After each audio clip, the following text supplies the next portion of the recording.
with Declan, you mentioned he's very young to make 300 league appearances. Yeah, how have you seen him develop even in the last season, this season, and how much more is there to come from him, do you think?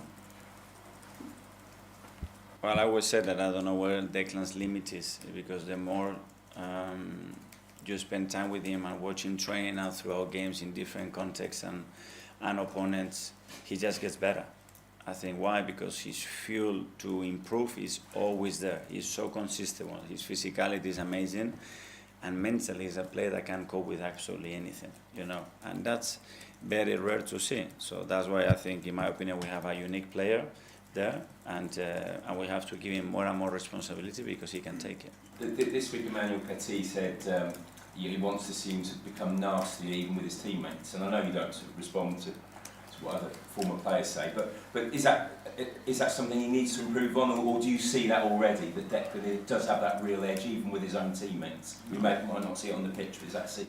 I don't know the word. I will use the word demanding and raising and setting standards. He is one that big time every single day is there with us, with the teammates, and especially with himself, which is the best way to elevate all these standards. You do it, and then they have to follow you and know they are exposed. Does he ever some players who I know he's not captain, but he is a leader, and maybe one day he'll be a manager. Does he ever answer back with you? Do you sort of have players who are strong or sometimes questioning the manager? Do you ever have a exchange of opinions, even in a healthy way? Well, in a healthy way, very much, because they know that they can come to me with any suggestion, especially how they feel or what is best for the team. That's for sure. And we talk about the game, we talk about how we live every single day here a lot of times, and he has a big responsibility on that. He has the experience, he has the respect and admiration of the team, and because he's someone that when someone has to perform, he's always there. Ed, Guardian. Mikael, just on the squad's expansion, is that something you've made an official inquiry about to ask for? Is that something you're just floating publicly? No, it's just something that we have discussed internally a lot. In the right moments, I have raised that, and like with the changes, it was the same from we go to 3 to 5, and it was like, and we have other competition. We're allowed to bring 20 outfield players, so I think it's just it's not something. It's my opinion, and because now I see the reaction of the players, and I'm sure all the managers, all the club and all the players are feeling in the same way, because there is nothing worse than not having the opportunity to be there with your team, and we are taking that from them. And so will you be hoping that they raise that officially to try and get it expanded maybe for next season? Yeah, we'll use every time at least to give. We always have surveys when we give our opinions about this or about the behaviors on the technical area, which are very important, I think. So I think this one is even more important, because at the end the welfare of the players is the most important. We always say that. So physically, yes, with the games, it looks like we're not going to change that. So next season we're not going to play less games.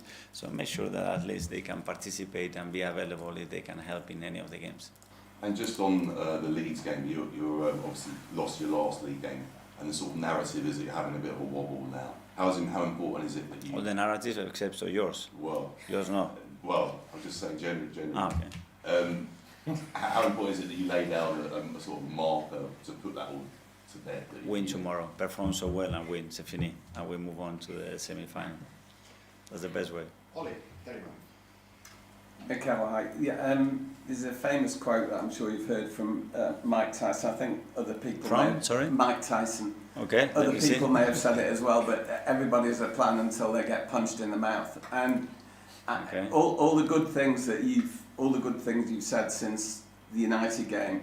Obviously, when you play at Leeds Ellen Road is known as one of the most forbidding grounds, best atmospheres in the country. Do you welcome that this is going to be a stern test for the players again on the back? Sorry, a big test. It's going to be a big test for your players. No, but you said since the Man United game. Sorry, what? I said that you've said a lot of good things since the United game about the players' mentality and trying to boost their mentality, and how it's going to be a lot of fun and it's going to be beautiful for the rest of the season.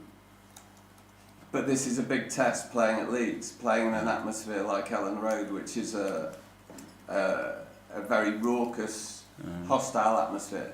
It's going to be a big test for your players. Yes. So what I said is for the next 4 months, I want to approach the next 4 months with a lot of optimism and conviction that it's going to go well. And we're going to go to Ellen Road understanding how difficult it is with that mentality. But then we have to do it. And I'm sure we're going to try our best to do it and to win tomorrow. That's it. But I don't understand the thing on the punch in the mouth. So if we don't, you mean? No. All I meant about the punch in the mouth was that it's easy, I suppose, what I'm saying is it's easy to say. It's easy to say, and it's yeah. another words and Excels, they can have everything. After you have to do it. But that's what we hear, and we are first because we do a lot. But in Ellen Road we have to do it, and after that in the semi-final we have to do it again like this till May. We are very conscious of that. One other thing I wanted to ask you, you mentioned the technical area.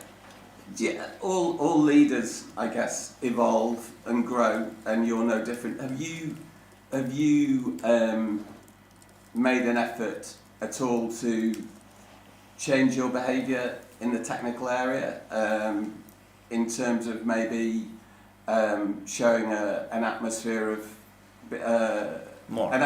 calm to the players? I thought more agitation and more excitement. I thought you were going to go that way, but I'm too relaxed.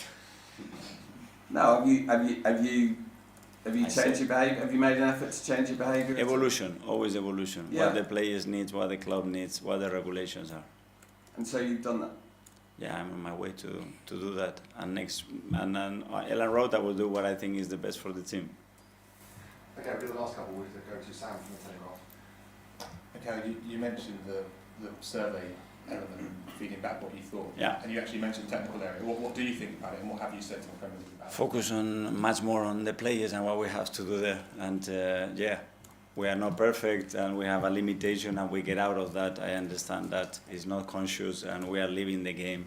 And we want to obviously help the fourth official and the referee and everything that we can, because we are very aware that the image of the Premier League is very important. But I think as well there is an element that is very important for the game and seeing that passion. And I look a lot of the games and what happened, and it's normal. If he's respectful, I think it's normal. And just on the leadership group as a collective, what kind of things do you demand from them or ask for them over the course of the season, and especially times like now when 3 games in the league without a win?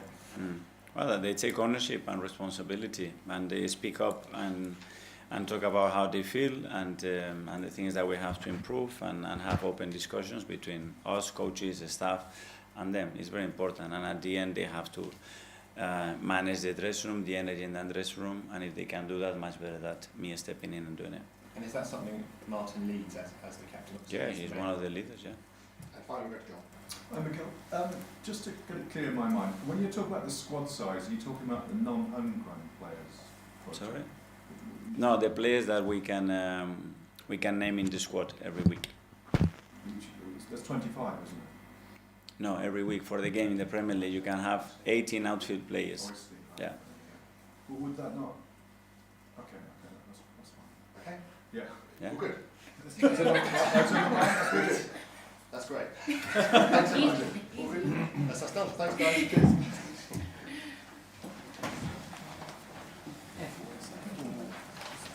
Champions League 23. Champions League 23. Yeah, 23. Thank you.